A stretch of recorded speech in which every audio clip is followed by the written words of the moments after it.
Welcome to the channel, Sagittarius. Thank you for being here.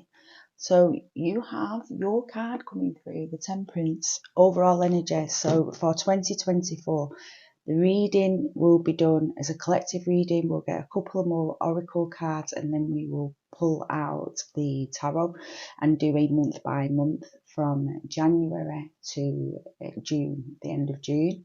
And then I will do a section where you can pick a card. You'll have a choice of generally 3 to 5 cards come out. And so if you have a question, they have a yes, no, or maybe answer on them. So we're going to start with getting some overall energy for 2024. So we have Vanity through Sagittarius. It's a blue.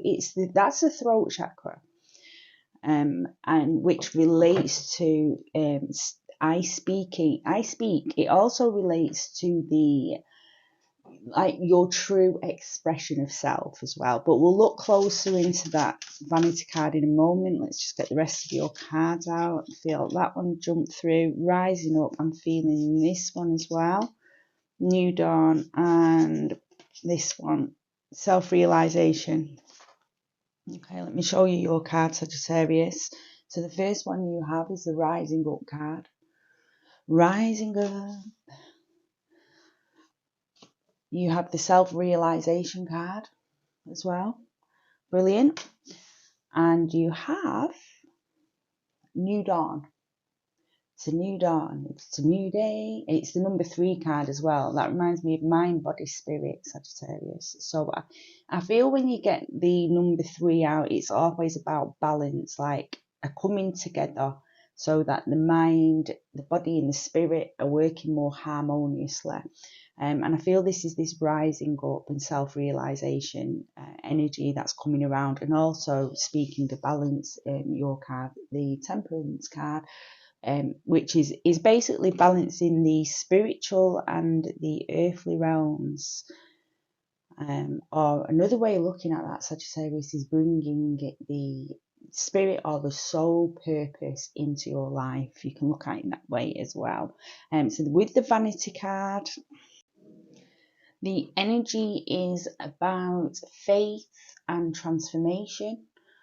It's also a time looking at your relationships. Are you growing apart from limiting relationships? And that can be all sorts of relationships, work, colleagues. It's not just romantic relationships. But it's basically, it is stepping into your truth, if you like. Basically living a life and surrounding yourself with people who are on the same wavelength as you. So people you can be yourself around, where you're not feeling you need to change or fit in or anything like that to be around them, or even move against your own value systems and that kind of thing. The throat chakra is the gateway to enlightenment, basically. So, and it ties in perfectly with all the other cards that you have. So we're not going to take reversals today. We've got the Crone card. Brilliant. Okay, so let's have a look. We're looking at January now. And the 8 of Cups. So the Crone is very similar to the Hermit in the original tarot. Let me show you your cards. So January, we're pretty much out of January now, but we'll still look at the energy surrounding January, because sometimes it does run into February as well. So the energy surrounding January is one about self-reflection and, interestingly, letting go, as we just spoke about with this Vanity, letting go of emotional attachments that no longer serve you. So it's January is a release time, and with emotional attachment, Sagittarius, it isn't just people. It can be, but it can also be things like comfort eating, or doing something that you find comforting, but is not necessarily in the long run for your highest good. And it's letting go of them. So this ties in beautifully with January, the beginning of a new year anyway, because most people are trying to release something or bring something new in. Let's take a look at February. for you, Sagittarius. I've got three cards coming through. Let's have a look. We have the Priestess, which is also the High Priestess. Beautiful. Connecting with your intuition. The Fool. New adventures, new journey. It's good when you get the Fool card after something like the Eight of Cups and the Crone, also known as the Hermit, because it means that it is done. You know, whatever you've been trying to release, it has been released, and the new energy, the new journey can begin. And you also have the Emperor as well.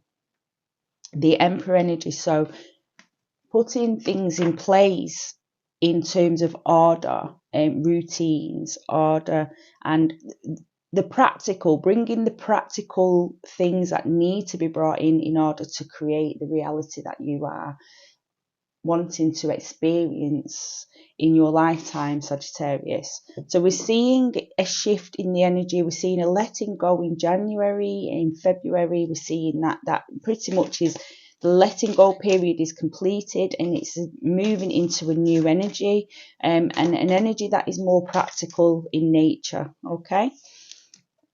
So you have the Eight of Discs as well for March, and the Six of Swords as well. Okay. So as I was speaking of soul purpose, the Eight of Discs, also known as the Eight of Pentacles, it ties in nicely with that, because it is a card of determination, patience and determination. It is also connected with the soul purpose. And when you get the Six of Swords alongside this is help coming in as well.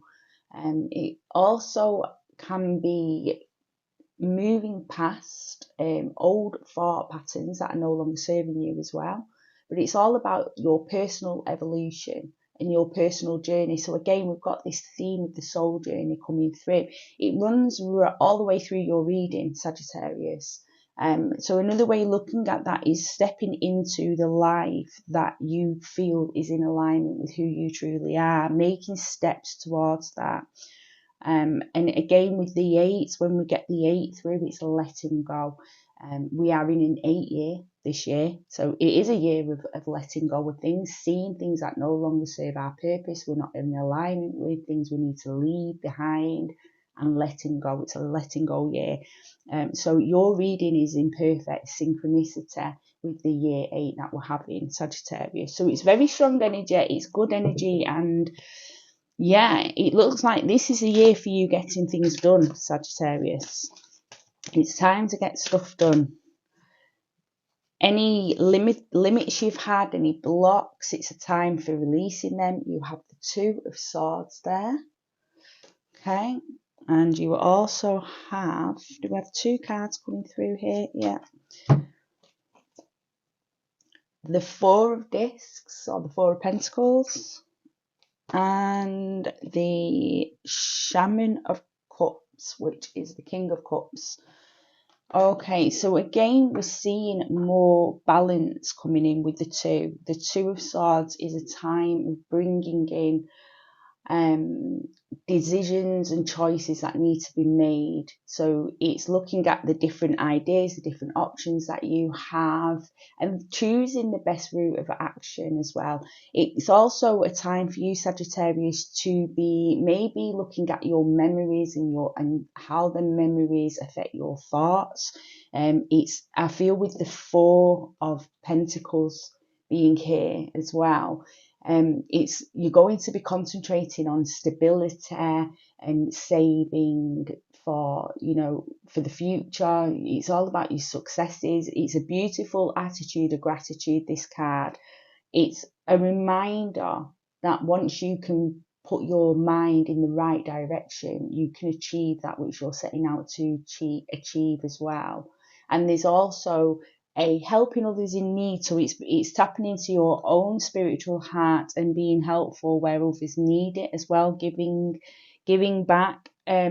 We have a beautiful emotional card come through here with the Shaman of Cups, or the King of Cups. beautiful energy. It's high emotional intelligence coming through, patience as well. So having the patience to go after what it is you want to do. Also the determination to bring these choices about, to make the right choice that is in alignment with your life. And also it's supporting.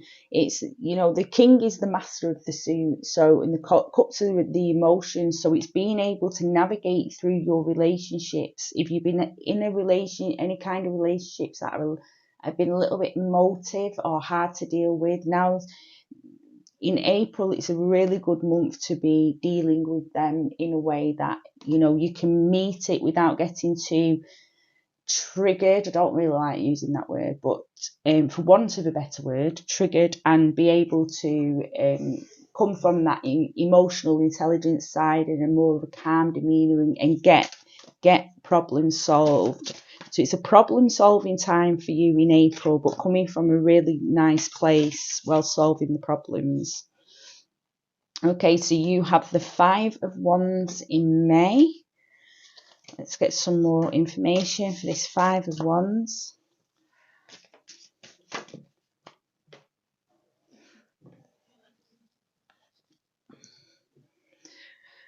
And the Daughter of Swords here. So I feel again, you're smashing through any battles that are coming your way, whether they're inner conflict within yourself or whether it's conflicts in the outer world. The Daughter of Swords it's beautiful energy. It's curiosity, and it's also information. So again, I just feel like you're tapping into your inner intellect in a way to deal with something. So whether say inside you're going through some conflict, you don't know what to do for the best, then your mind is in such a good place. In May, you're going to be working through these issues with quite swift and ease. And also, again, I'm getting dealing with those outside of yourself, like relationships or co-workers and that kind of thing. There's such a clarity to you that any issues that come your way, rather than getting drawn into conflict, you're going to find a way to think of solutions, to bring solutions forward. But this will go into your own personal plans and goals as well. If you are striving for something and maybe some limiting belief systems come up, like, I can't, you're trying to say, oh, I can do this, and your mind's like, I can't. You can see with the Daughter of Swords that you're going to be able to battle and win any limiting belief systems. So again, this is to take that a bit deeper. There's a rewiring of the subconscious programming happening as well in May time. So yeah, we're seeing this transformation rising through all the way, and self-realization and the new dawn. We can see that energy all the way through your reading. Ooh. So we've got fast moving energy. Oh wow. What 2 cards? These cards have flew out. The Priestess and also the Star.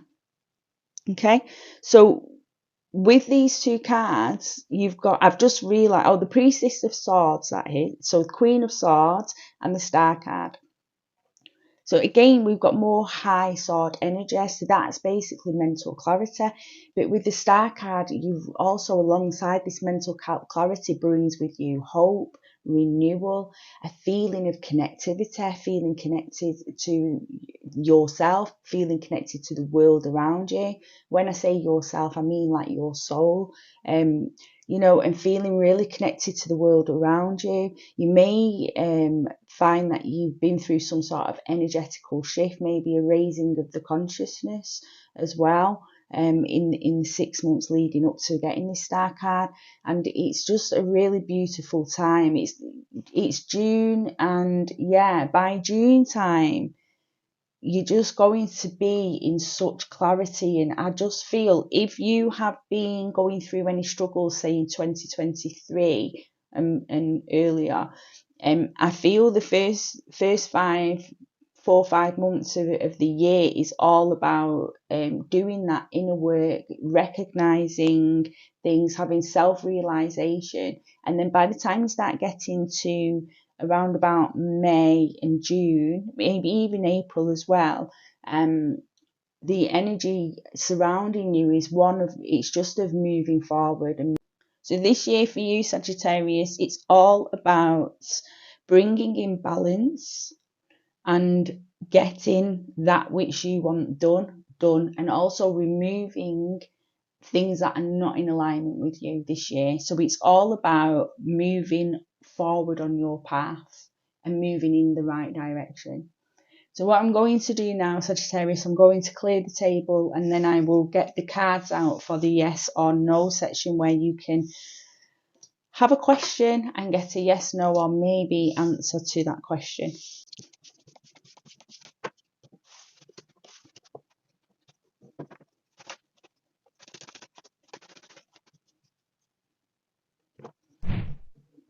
Okay, Sagittarius, there are 3 cards there for you. If you want to take a moment and pick the one you feel the most drawn to.